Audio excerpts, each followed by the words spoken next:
Overthinking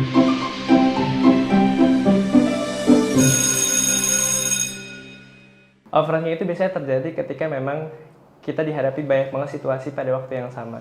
Akhirnya pikiran kita nggak bisa fokus untuk menyelesaikan satu problem tertentu. Itu makanya kenapa baiknya ketika kita punya masalah gitu ya, atau banyak hal yang kita pikirkan, usahain kita pikirkan selesaikan masalahnya satu persatu gitu. Kalau kita pikirin bareng-bareng, akhirnya pikiran kita overload gitu. Akhirnya kita jadi overthinking. Iya sih, kayaknya gue terlalu banyak yang dipikirin ya. Emang apa sih yang dipikirin apa sih? Nilai ujian, Ujian. gue udah mau TBK, milih kampus. Aduh. Masalah cinta kemarin gimana? Enggak sih, itu udah selesai. Gampang, banyak yang ngantri.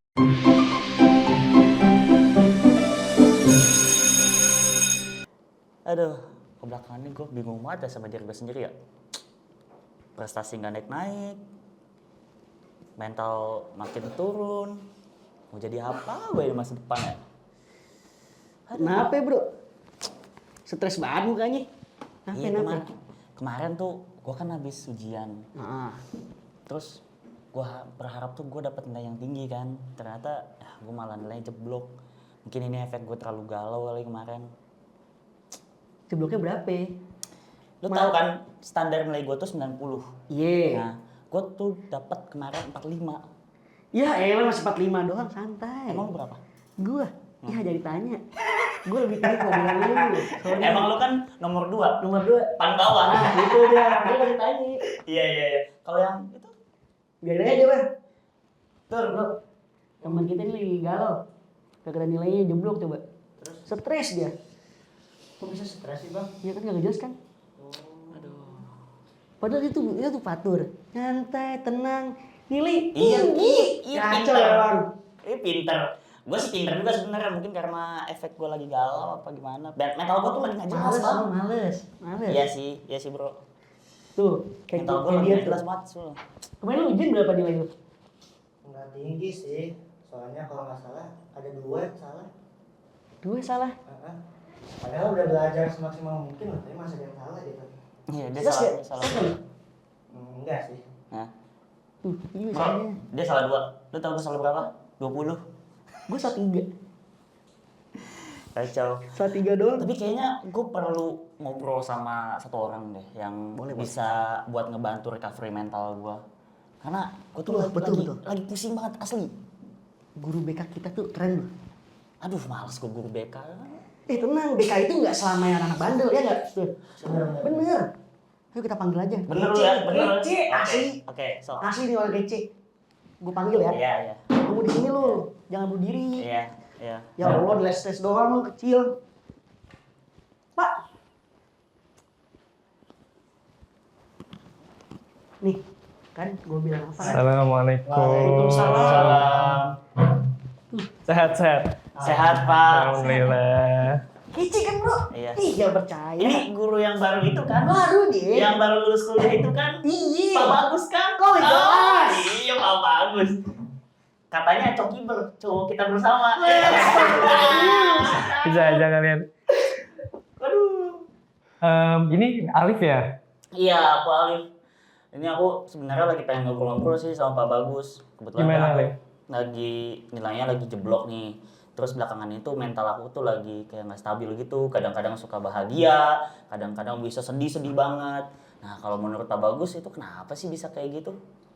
Oke, sebenarnya ya di usia kita masuk generasi Z ini gitu ya, banyak banget sih sebenarnya masalah-masalah yang ditemuin. Nah, ini kebetulan Bapak punya data ya, setengah dari generasi Z itu katanya merasa stres sepanjang harinya. Ini survei dilakukan sama Deloitte tahun 2023. Ada lagi survei yang mengatakan dari Betun tahun 2019, katanya setengah dari Gen Z itu nggak bisa mengelaborasi emosional yang ada dalam dirinya. Nah itu banyak kenapa sekarang ini banyak banget Gen Z yang ngerasa kayak susah banget ya mengelola emosi yang mereka rasain gitu. Aduh, kayaknya termasuk gua dah. Emang lu lemah bro. Tapi emang Nah, satu lagi. Tadi kan Bro Zidni kan bilang gua lemah ya. Bener nggak sih Gen Z itu lemah sebenarnya Pak Bagus? Oke, sebetulnya ada banyak faktor sih yang menyebabkan Gen Z itu sendiri terkesan punya kestabilan emosional yang kurang stabil dibanding generasi yang lain. Nah, sebetulnya Gen Z ini kan generasi yang udah mulai terbiasa sama dunia digital ya dari masa dia kecil.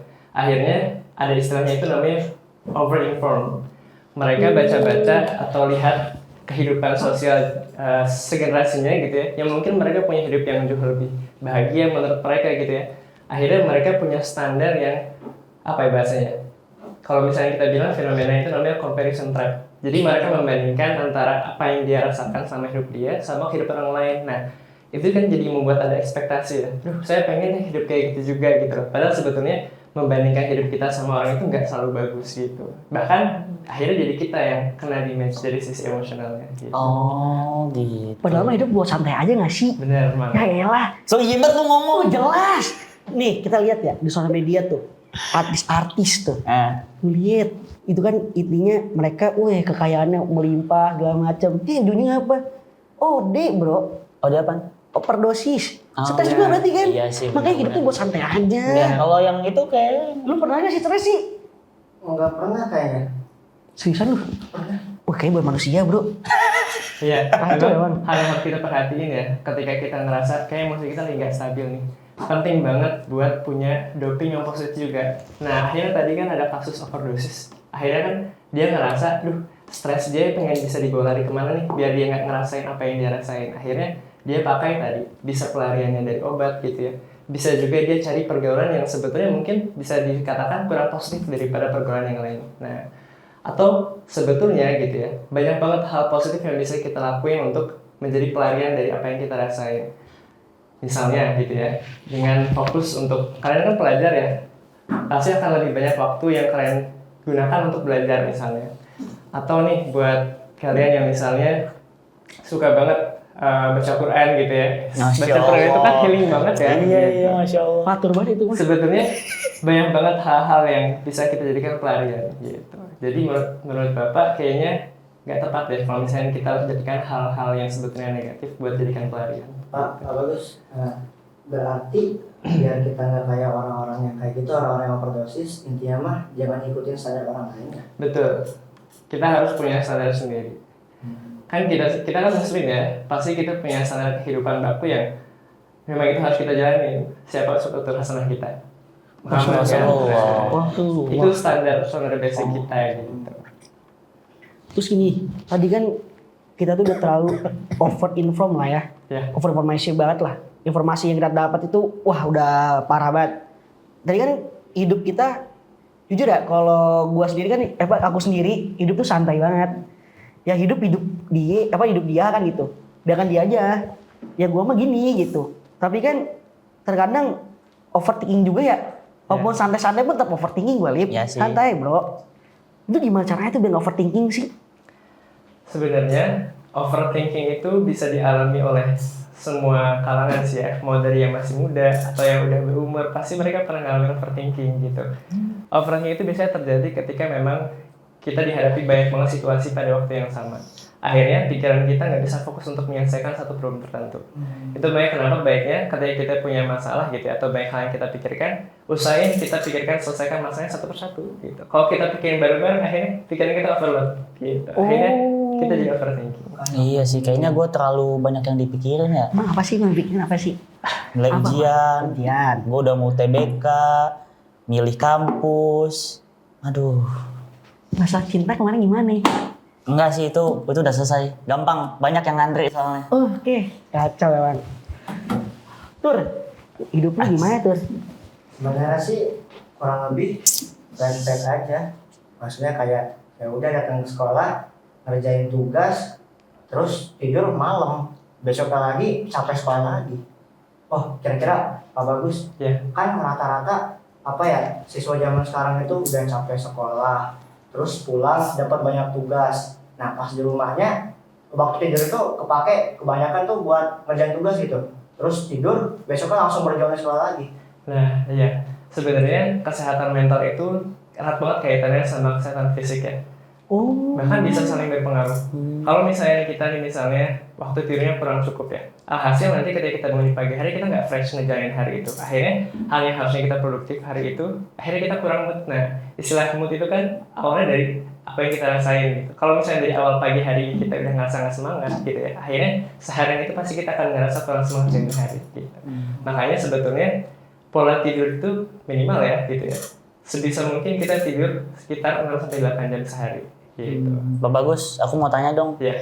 Kan tadi Pak Bagus bilang kalau misalnya pagi hari itu berpengaruh kepada keseharian kita ya Pak Bagus. Kalau misalnya dari sisi Islam sendiri, kira-kira ada nggak solusi yang biar bisa bikin tuh pagi hari itu kita bisa lebih semangat, terus juga ya pasti lebih berkah gitu Pak Bagus. Nah, memang sebetulnya ketika kita ingin memulai hari dengan baik, pasti kan dimulai dari persiapan malam harinya ya. Ketika kita malam hari sebelum tidur, memang baiknya kita nggak pegang gadget dulu sebelum tidur. Biasakan gadget itu 1 jam sebelum kita tidur udah lepas gitu. Karena yang namanya mata gitu ya, bahasanya gini nih, ini kalau dari dunia kesehatan ya, ini juga erat kaitannya sama perspektif biopsikologi. Jadi sebetulnya psikolog juga belajar biopsikologi, jadi biologi sama psikologi gitu. Nah, ketika kita mau tidur, mata kita akan melihat apakah masih ada cahaya gitu ya, yang kita tangkap atau enggak. Kalau misalnya 1 jam sebelum tidur masih ada cahaya, apalagi namanya gadget itu kan cahaya langsung masuk ke mata ya. Maka mata kita, otak kita akan mempersepsikan itu masih siang. Makanya kita susah tidur gitu. Dan itu akan berefek di pagi harinya. Dari perspektif Islam gitu ya, kita kan sudah tahu ya, kalau pagi pasti kita harus bangun. Bagus kalau misalnya kita tahajud gitu ya. Wah itu mantap sih. Sebetulnya Islam itu udah membuat pola hidup yang udah sesehat itu gitu. Ketika kita bangun, kita tahajud, bahkan kalau bisa mandi, kita mandi pagi, itu sehat banget. Dan memang jadwal pagi kita udah dimulai dengan hal-hal baik gitu. Tapi kalau misalnya gue mandi subuh-subuh ntar dikira mandi wajib lagi.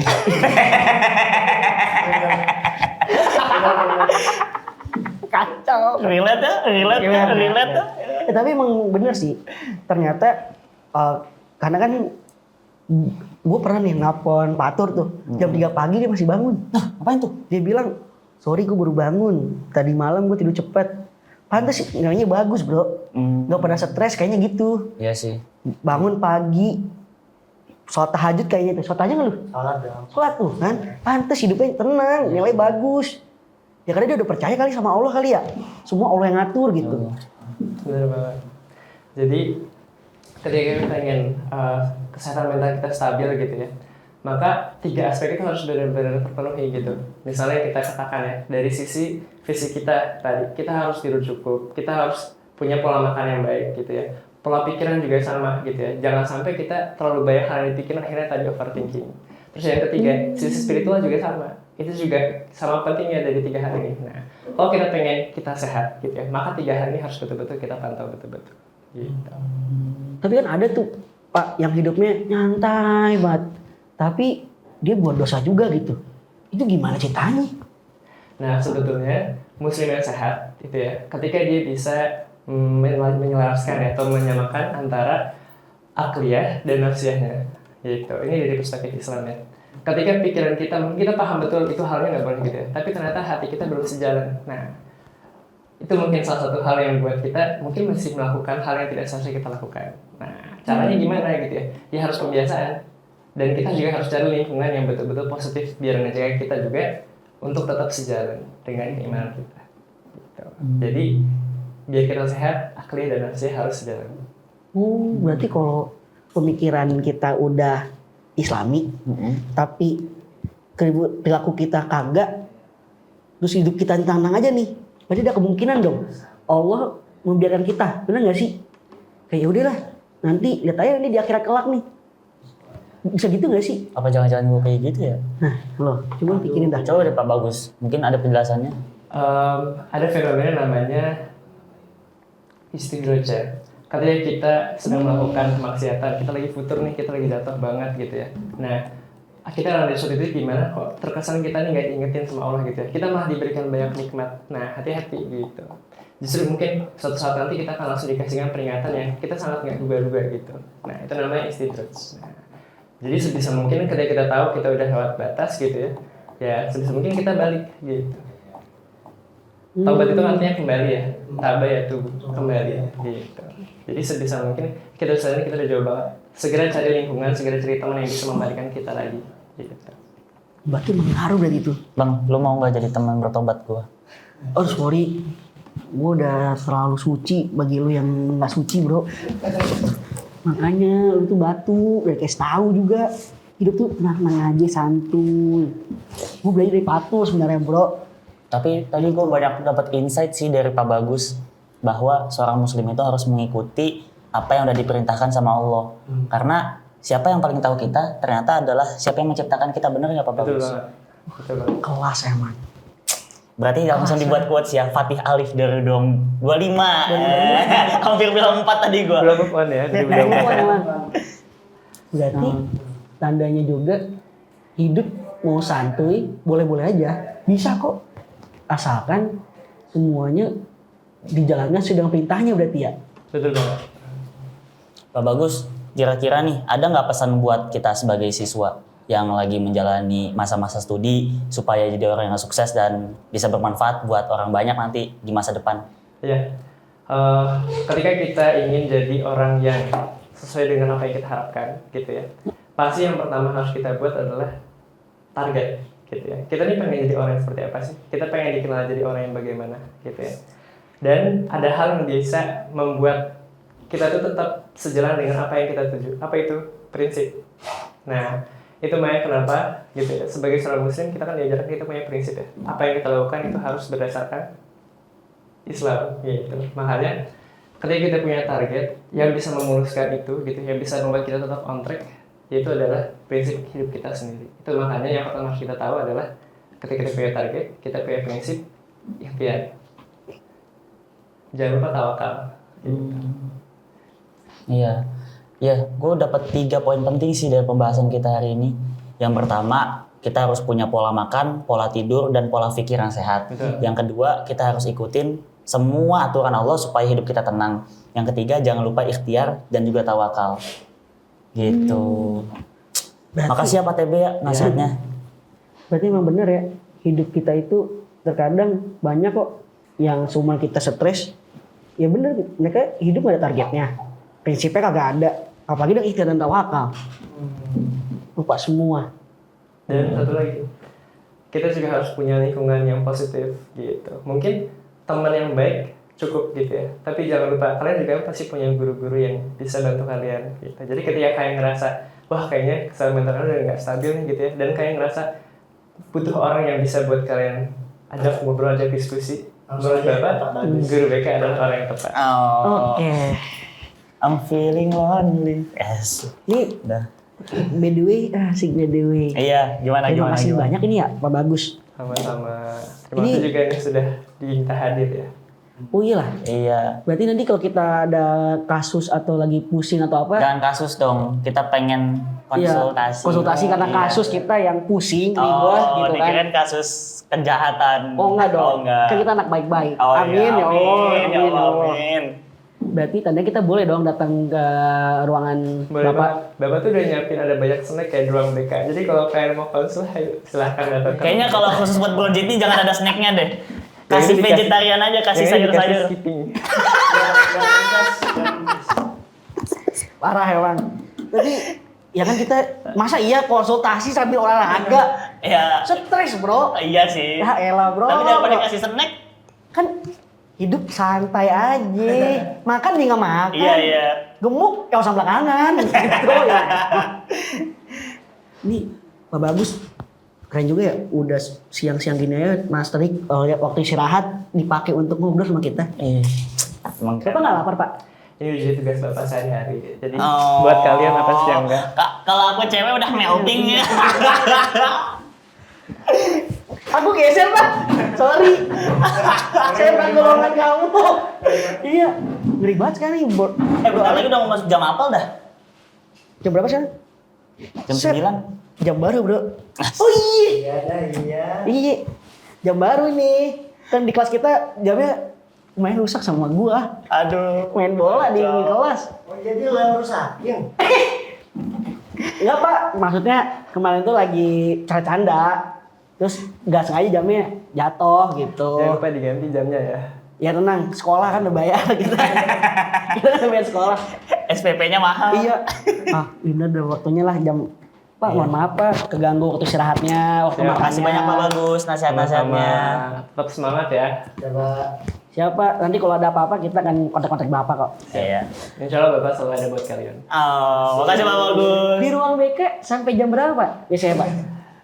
Seperti kalian jam pulang sekolah aja sih. Oh. Gitu. Oh gitu. Katanya dia mau private malam-malam. Wah, boleh. Sambil ngopi-ngopi santai gitu. Iya. Di Asal bawah, ketiganya di bawah. kita, ya nanti kebetulan saya punya kopi itu bagus juga, ada kafe. Wih, Bapak punya Boleh kalau kopi misalnya ya. kamu mau datang nanti.